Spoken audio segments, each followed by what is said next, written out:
Berjumpa kembali dalam renungan harian GMI Ebenezer. Pagi ini kita merasa sukacita karena Tuhan yang memberi sukacita dalam hidup. Hati yang gembira adalah obat. Sebelum merenungkan firman Tuhan, mari kita berdoa. Kami bersyukur dan terima kasih untuk pemeliharaan-Mu atas hidup kami. Pagi ini juga kami bersyukur untuk hari baru yang Kau berikan untuk kami nikmati. Kami mau mendengar suara-Mu lewat firman-Mu. Berkati kami, buka hati dan pikiran kami. Dalam nama Tuhan Yesus kami berdoa. Amin. Pagi ini kita sama-sama merenungkan satu tema firman Tuhan. Kejujuran adalah kunci kehidupan. Bapak Ibu, sama halnya dengan orang yang setia sulit dicari. Orang yang jujur juga sulit dicari dan sulit ditemukan. Orang yang jujur merupakan barang langka. Banyak orang sekarang, banyak yang tidak jujur daripada yang jujur. Lalu kata jujur itu bisa didefinisikan seperti berikut. Hati yang tidak lurus, hati yang lurus itu jujur.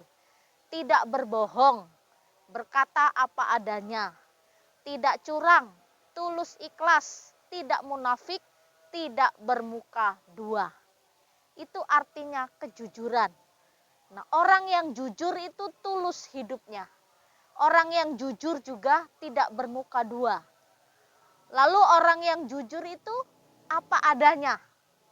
Kita bisa lihat dari setiap kita berkata, diskusi dengan orang lain atau berbicara dengan orang lain, ada beberapa pertanyaan. Kalau orang tuh jawabnya bertele-tele banyak alasan. Waduh, ini sudah kelihatan orang ini tidak jujur atau kurang jujur. Nah, Bapak Ibu serta saudara-saudari, pada awal-awal gereja mula-mula mereka menerapkan satu sistem jemaat mula-mula. Mereka itu hidup bersatu padu dan mereka hidup saling berbagi. Mereka juga hidup saling memberi karena mereka sudah menjadi satu, menjadi murid Kristus. Lalu persatuan itu sangat luar biasa. Dan ada satu cerita tentang Ananias dan Safira. Ananias dan Safira terkenal orang yang tidak jujur. Ketika Ananias menjual tanahnya, sebidang tanah, hasil penjualan ini diberikan kepada rasul-rasul, yaitu kepada Petrus. Lalu Ananias bersekongkol dengan Safira. Dari hasil penjualan tanah, dia tidak berikan semuanya, tapi sebagian dia simpan, lalu sebagian dia berikan kepada Rasul Petrus. Lalu Petrus katakan, benarkah penjualan itu segini? Kenapa hatimu dipenuhi dengan kebohongan?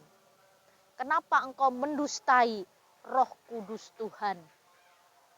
Lalu pada hari itu juga, ketika dia berbohong, langsung meninggallah dalam waktu yang sama ketika dia berkata bohong. Lalu tidak lama kemudian, datanglah 3 jam kemudian, datanglah istrinya Safira. Safira juga berkata yang sama. Inilah harga sebidang tanah, ini kami persembahkan untuk pelayanan. Lalu Petrus katakan, kenapa kamu suami istri berbohong? Lihat, orang-orang yang baru menguburkan suamimu baru pulang. Dan saat ini juga engkau akan bersama-sama dikuburkan dengan suamimu. Hari itu juga, waktu itu juga, Safira meninggal dunia. Kenapa mereka meninggal dunia dalam waktu yang sama? Akibat ketidakjujuran. Lalu Bapak Ibu serta saudara-saudari, kalau ketidakjujuran ini berlaku hari ini, mungkin banyak orang mati. Kalau berkata kalau satu orang tidak jujur, akibat ketidakjujuran orang meninggal dunia. Mungkin banyak orang meninggal dunia. Lebih banyak dari wabah corona. Karena memang banyak orang berpikir, ya kadang-kadang bohong demi kebaikan. Ada juga statement begitu, nggak apa-apalah bohong demi kebaikan. Nah, harus kita pelajari, harus kita hidupi prinsip kebenaran.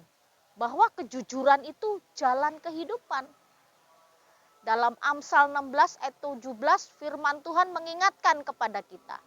Menjauhi kejahatan itulah jalan orang jujur.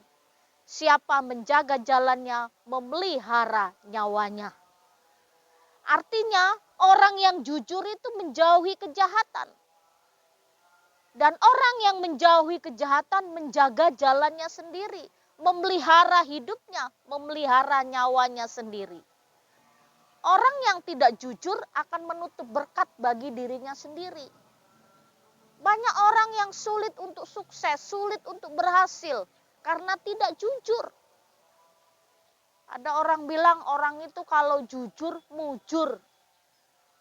Nah, orang yang jujur itu lurus jalannya. Orang yang jujur akan memperoleh berkat di tengah-tengah hidupnya lewat kehidupannya. Jadi Bapak, Ibu, serta saudara-saudari, kesuksesan dan keberhasilan dalam hidup kita tergantung kepada kita. Bagaimana kita menjalani hidup. Tuhan Yesus ingatkan kepada kita, jika ya katakanlah ya, jika tidak katakanlah tidak. Jika engkau berkata lebih dari itu, semua berasal dari si iblis. Ingatlah firman Tuhan, bahwa kejujuran itulah jalan kehidupan. Orang yang jujur pasti dipelihara oleh Tuhan. Dan orang yang jujur akan menikmati berkat Tuhan sepanjang hidupnya. Mari kita berdoa. Bapa di sorga, terima kasih untuk firman-Mu pagi ini. Lewat kebenaran-Mu, pagi ini kami ingin belajar hidup jujur. Jujur terhadap diri sendiri, jujur juga terhadap orang lain. Berkati kehidupan kekristenan kami, supaya kami tetap memancarkan terang Tuhan. Dalam nama Tuhan Yesus kami berdoa. Amin. Selamat pagi. Tenanglah hatiku sebab